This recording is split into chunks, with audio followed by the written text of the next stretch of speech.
Welcome back, everybody. So glad you could be here with me today. No microphone again. This technology stuff is driving me crazy. So, how many jointer planes does a man need? Well, there's a story behind each one, and many of these are for sale. So,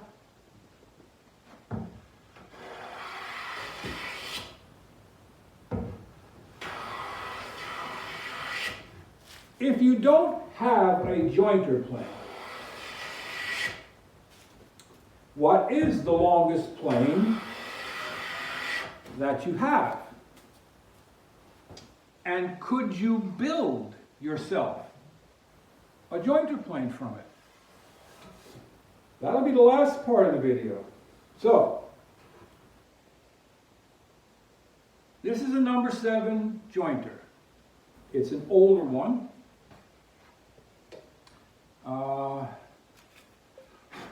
There is no patent date.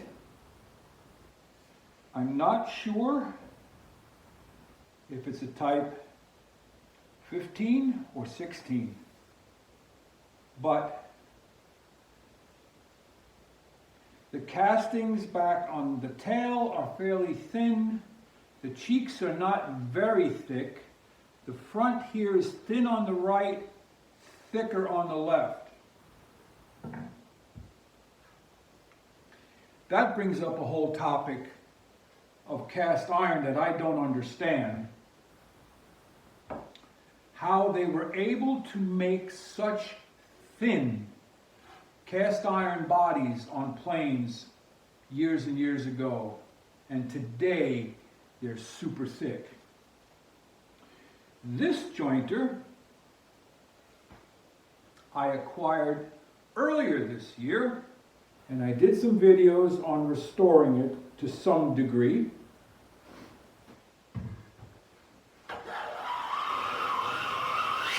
And it is working magnificently. And it's up for sale if you want it.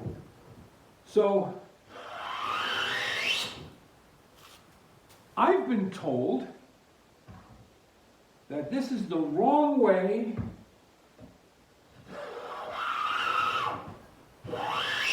to hold a jointer plane, or to hold any big wood-bodied plane. I've been told you're supposed to take your front hand, your left hand, and put it over top of it,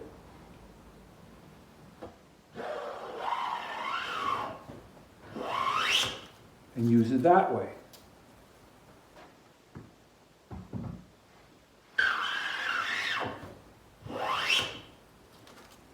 You can tell I have the chip breaker set just right. So there's that one.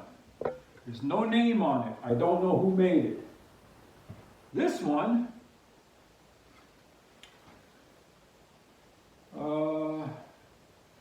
is a SCIOTO, Scotia Works. And I picked this one up from the Liberty Tool Company in Maine when I went up to Lee Nielsen one year.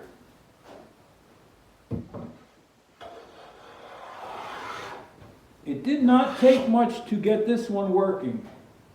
It's in really good shape.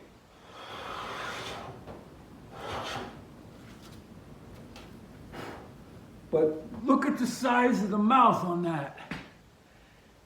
You can see, you can see California from here.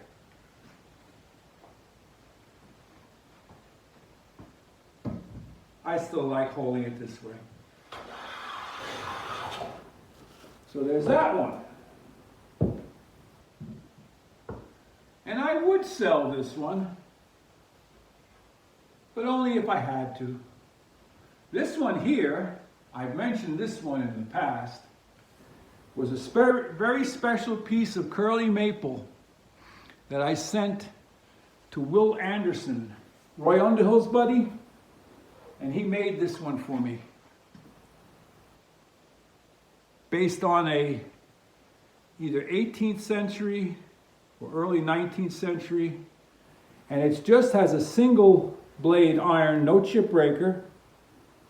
It's a W. Butcher cast steel. This is lighter than all of those.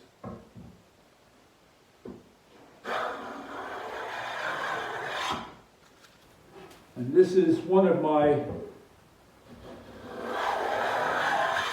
planes that I cherish.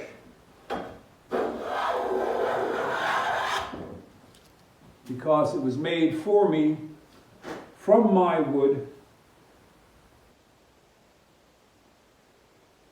by a very talented craftsman. So, you're thinking, but Walter, I don't have a jointer.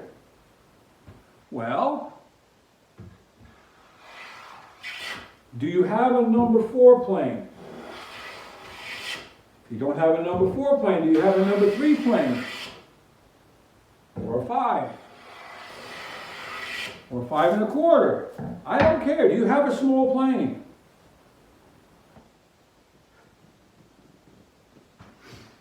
Years ago I did a video, no jointer, no problem. You can look it up, where I show you how I built this one. So I took my number 4, and I took the blade set out, and I took the lever cap out. And I built this plane out of a piece of poplar, nothing special. And as I mentioned in the videos earlier, has a 45-degree ramp. And this one I did put the wear bevel, so it goes from the sole straight up before it hits the ramp. And then what I did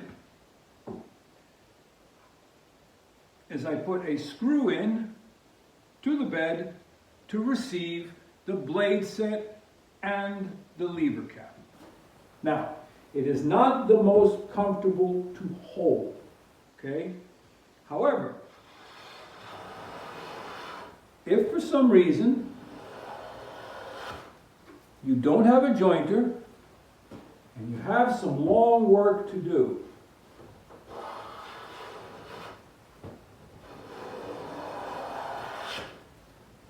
this could get you by. And as far as the wood you need to make this, any wood. I was just discussing this with somebody tonight.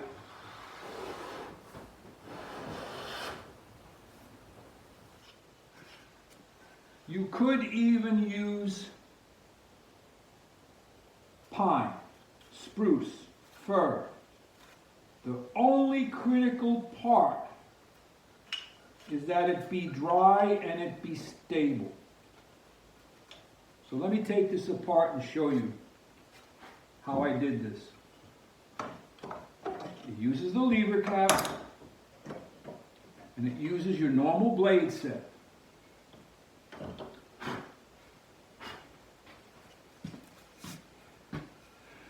I chiseled a groove in here to receive the chip breaker screw. This is just a flat sawn, this is just flat sawn, and it's got that wear bevel down in the bottom there. So I'll leave a link to this video where I made this down in the description box. Now, to use it, you just take your blade set, you set it down in there, center it somewhat, hold it in place, drop your lever cap in over the screw, you tighten it, And that feels like it's pretty far out, but let's try it. No, it's not too bad.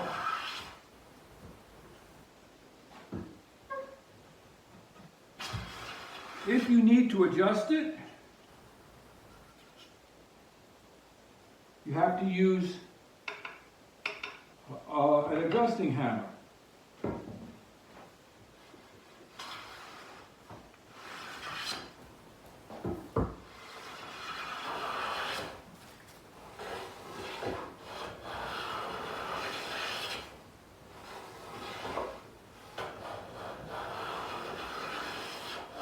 Now, what would make it nice is if I had a knob and a tote. And I had plans of doing that years ago. And in fact, earlier this year, we found a box of knobs and totes over on the shelf. One of those projects was going to.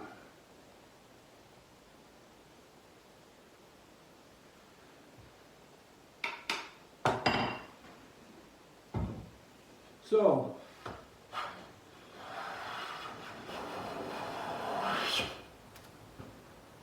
no jointer, no problem.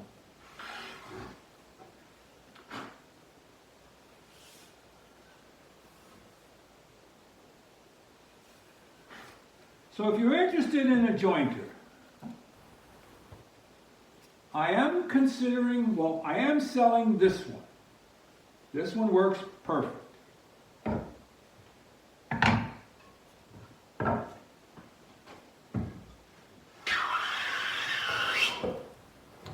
So this one's up for sale for sure. I am considering selling my iron body, number 7.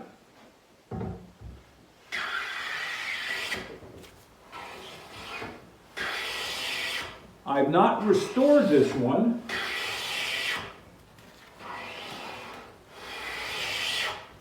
I have checked it for flatness to some degree. It could use a little more work, but it's working fine. So, if you're interested in a Bailey's number 7, approximately type 15, 16, something like that, reach out to me. This one's available.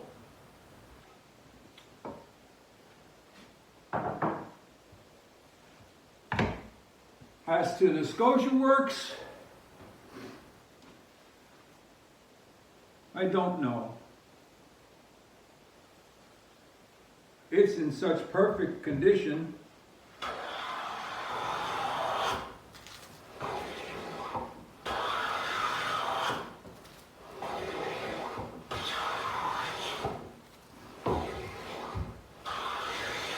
I probably would hang on to this one the longest. But on the other hand, I do have the one that Will made me, albeit a single iron. So that's about it for this video. I hope you found something useful, helpful, maybe entertaining.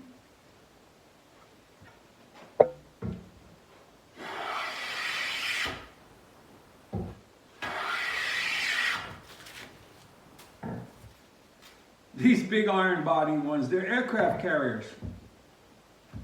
One of the reasons why I don't have a number 8. They're big. Like, subscribe, and share. Head out to your shop. Just remember, you can always make your own planes. Walter out.